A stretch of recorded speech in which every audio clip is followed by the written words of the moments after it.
Assalamualaikum Sobat Pelajar, kembali lagi dengan Kak Kia di Pelajar In. Yang baru gabung, selamat datang, jangan lupa klik tombol subscribe-nya ya. Nah, pada video kali ini kita akan membahas sesuatu yang menarik, yang mungkin sudah ada bocorannya di judul ya.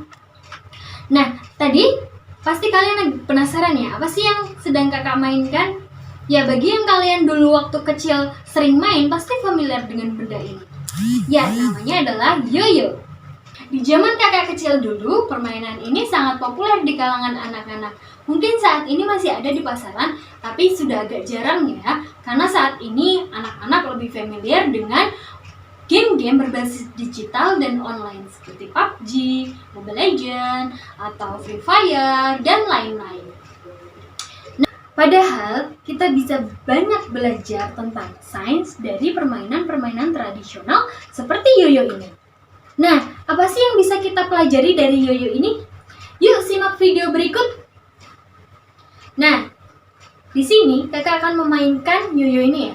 Coba perhatikan apa yang terjadi ketika yoyo kakak jatuhkan dari atas.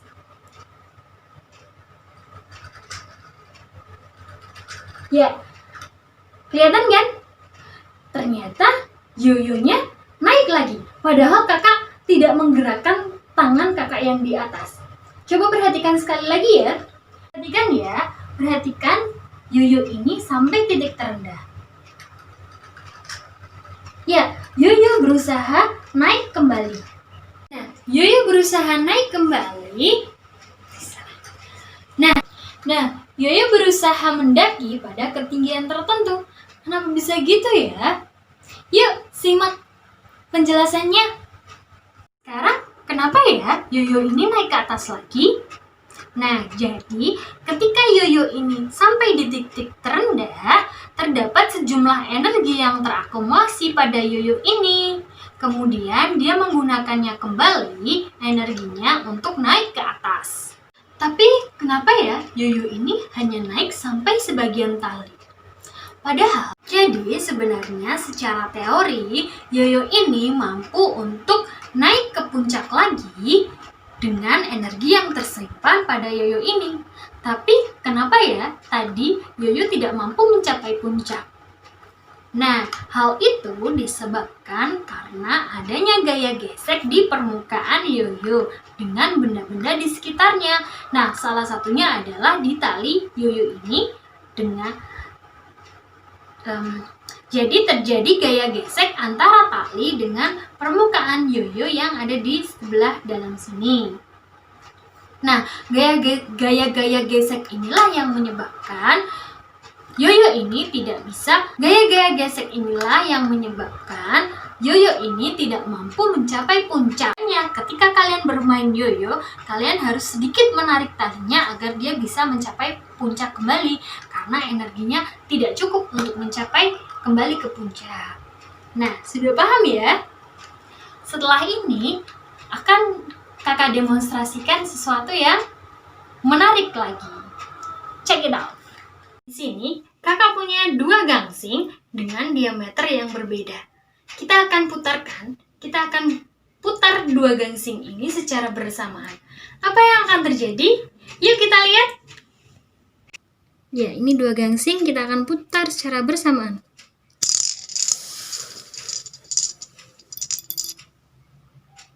Nah, kelihatan ya? Siapa duluan yang berhenti? Ya, yang diameternya lebih kecil berhenti lebih dulu. Kita coba ulangi, mungkin bisa saja tadi kebetulan ya.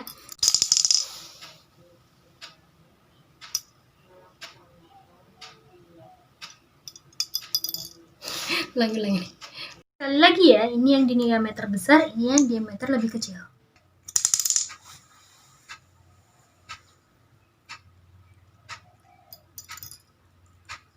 Nah,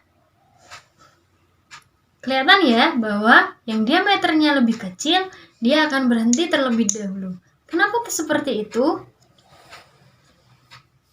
Nah, teman-teman tadi sudah lihat kan bahwa gangsing yang diameternya lebih besar berputar lebih lama dibanding gangsing dengan diameter yang lebih kecil. Mengapa hal ini bisa terjadi? Nah, sebelumnya sudah kakak jelaskan ya mengenai benda yang berotasi. Benda yang sedang berotasi akan menyimpan energi di dalam benda tersebut. Tadi, ketika kakak memutar gangsing, maka kakak sedang memberikan energi terhadap gangsing untuk berputar. Kemudian, energi yang diberikan disimpan oleh gangsing dan digunakannya untuk berputar. Mengapa gangsing yang diameternya lebih besar lebih lama berputar dibanding yang diameternya kecil?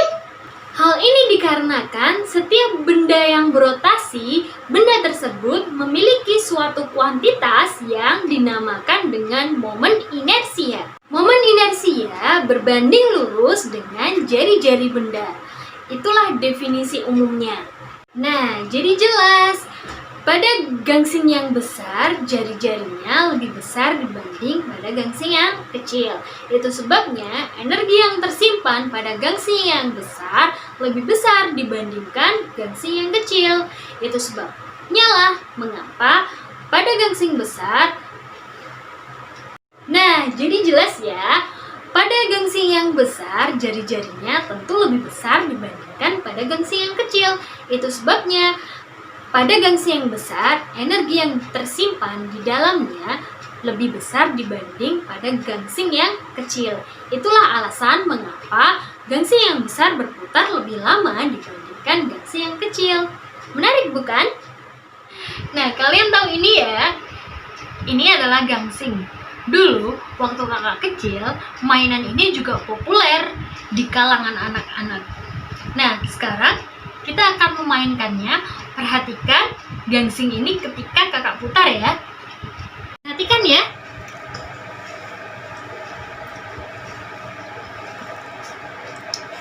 Ya, lagi, sekali lagi.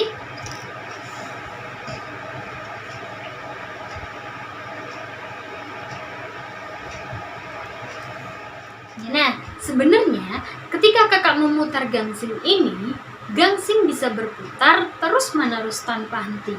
Tapi, tadi kalian lihat kan bahwa lama-kelamaan gangsing akan berhenti berputar. Mengapa hal ini terjadi? Ya, hampir sama dengan kasus yoyo tadi bahwa ada gaya gesekan antara permukaan gangsing dengan udara dan juga pada ujung gangsing dengan lantai ketika dia berputar. Jadi gesekan berpengaruh terhadap putarannya. Hal inilah yang menghentikan gangsing untuk berputar. Kenapa gangsing bisa mempertahankan perputarannya? Nah, kakak akan jelaskan tentang ini. Nah, seperti yang sudah kakak jelaskan di awal bahwa setiap benda memiliki suatu kuantitas bernama momen inersia. Tapi tadi belum sempat kakak jelaskan tentang definisi apa sih momen inersia itu. Tentu kalian masih ingat ya tentang konsep massa? Massa adalah suatu ukuran di mana ukuran tersebut menyatakan kemampuan benda untuk mempertahankan gerak translasinya. Sedangkan pada momen inersia, definisinya adalah suatu ukuran yang menyatakan kemampuan benda dalam mempertahankan kecepatan sudutnya alias gerak rotasinya. Jadi sebenarnya jika tidak ada gaya gesekan dan gaya-gaya lain yang mempengaruhi gangsing ini, maka gangsing ini bisa berputar tanpa henti. Tapi sayangnya kita tidak bisa melihatnya ya, karena untuk membuat gangsing ini berputar terus-menerus, kita harus menciptakan suatu kondisi di mana ruangannya ini hampa udara. Karena gesekan-gesekan antara gangsing dengan udara itu berpengaruh juga ya guys. Terus lantai untuk berpijak gangsing itu harus licin. Nah, hampir mustahil kan untuk menciptakan suasana seperti itu? Tapi bukan mustahil juga. Mungkin suatu saat nanti kalian bisa menciptakan suasana yang seperti itu.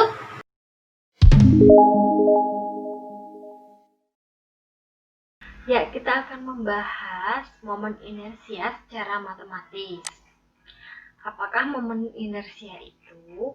Nah, di sini kita ibaratkan bendanya adalah sebuah partikel. Partikel ini nanti akan berotasi terhadap suatu poros O. Nah, ini partikelnya bermassa M dengan jarak R ya terhadap porosnya. Karena benda ini atau partikel ini berotasi, otomatis dia memiliki kecepatan sudut. Selain kecepatan sudut, partikel ini juga memiliki kecepatan secara translasi atau kecepatan translasinya. Nah, seperti yang kita tahu bahwa energi kinetik rotasi bisa kita turunkan dari rumus energi kinetik secara translasinya. Masih ingat kan energi kinetik secara translasi? Ya, energi kinetik secara translasi rumusnya adalah Eka sama dengan setengah mv kuadrat. Ini eka rotasinya karena kita akan mencari nilai eka rotasinya ya. Nah, masih ingat juga ya hubungan antara V, omega, dan R. Ya, V sama dengan omega dikali R. Kemudian nilai ini kita masukkan ke dalam rumus eka tadi. Nah, kita substitusi ke V-nya. Maka jadilah eka rotasinya adalah setengah mr kuadrat dikali omega kuadrat. Nah, kalau misalkan kita tilik dari persamaan cirinya, kita akan melihat bahwa ada persamaan di sini ya. Pada eka translasi setengah mv kuadrat, di sini kita menggunakan m atau massa. Masih ingat kan konsep massa? Massa adalah suatu ukuran yang menyatakan kemampuan suatu benda dalam mempertahankan gerak translasinya. Sedangkan pada gerak rotasi kita memiliki momen inersia. Momen inersia adalah suatu ukuran yang menyatakan kemampuan dari suatu benda untuk mempertahankan gerak rotasinya. Sama bukan? Nah, kemudian dikalikan dengan kecepatan translasinya dikuadratkan. Nah, di eka rotasi juga sama, tapi kita gunakan kecepatan sudutnya, kemudian kita kuadratkan. Nah, maka rumus momen inersianya kita dapatkan mr kuadrat.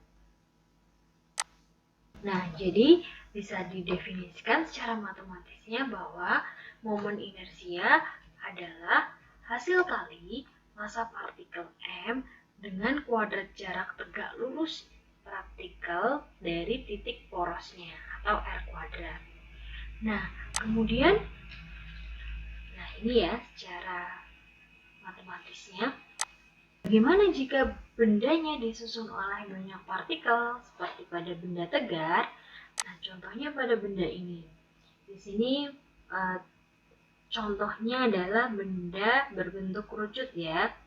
Nah, benda berbentuk kerucut ini kita ambil beberapa partikel di sini yaitu M1, M2, dan M3. Massa partikel ini kita anggap sama ya, tetapi untuk benda ini dia memiliki jarak yang berbeda-beda terhadap porosnya. Ya enggak?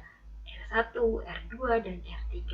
Otomatis, momen inersia tiap benda ini akan berbeda-beda. Nah, jadi untuk momen inersia suatu benda bisa kita jumlahkan dari jumlah momen inersia pada partikel-partikel penyusunnya. Atau bisa kita rumuskan dengan I sama dengan sigma MI RI kuadrat, alias jumlahan dari momen inersia setiap partikel. Lalu, kalau misalkan bendanya disusun oleh jutaan partikel, bagaimana kita menghitungnya? Apakah kita harus menghitungnya satu persatu? Nah, tentu tidak. Kita bisa menggunakan rumus integral. Nah, jadi di sini momen inersia benda tegar dengan massa terdistribusi kontinu. Maksudnya bagaimana? Jadi, suatu benda jika bendanya itu tersusun oleh materi yang sama, otomatis masanya terdistribusi secara maksudnya masa terdistribusi kontinu ini masanya tersebar tanpa ada jeda gitu ya. Jadi semisal kayak buku itu kan kontinu ya, tidak ada bolong-bolongnya. Jadi maksudnya itu benda tegar yang tidak ada rongga-rongganya seperti itu.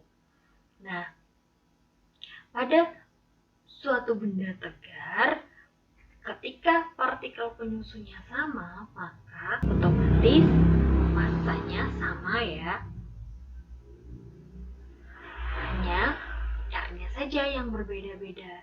Nah, untuk menghitung momen inersianya, kita bisa gunakan rumus integral. Nah, tapi biasanya materi integral ini dipelajari di kelas 3. Jika kalian belum belajar, jangan khawatir. Untuk persamaan ini kita gunakan biasanya nanti di jenjang perkuliahan. Saat ini kalian cukup tahu saja bahwa momen inersia didapatkan dari integral. Kemudian setelah dihitung dengan rumusan integral, didapatkanlah momen inersia untuk benda-benda berikut. Nah, jadi rumusan ini didapatkan dari perhitungan melalui rumus integral tadi ya. Nah, untuk titik poros yang berbeda-beda, maka momen inersianya juga berbeda. Karena R tiap partikelnya juga nantinya akan berbeda, bukan? Agar kalian bisa mengerjakan soal-soal tentang dinamika rotasi ini, diharapkan kalian menghafalkan rumusan ini ya. Nah, ternyata banyak hal di sekitar kita yang menarik untuk kita pelajari, bukan? Untuk next video, kita akan bahas banyak hal-hal menarik di sekitar kita lagi terkait dengan konsep fisika. Terima kasih sudah menonton video ini. Semoga bermanfaat. Jangan lupa klik tombol subscribe dan like-nya juga ya. Jangan lupa komen jika kalian ingin merequest video-video apa yang ingin kalian tonton. Akhir kata, wassalamualaikum warahmatullahi wabarakatuh. See you next time. Catch 'em all.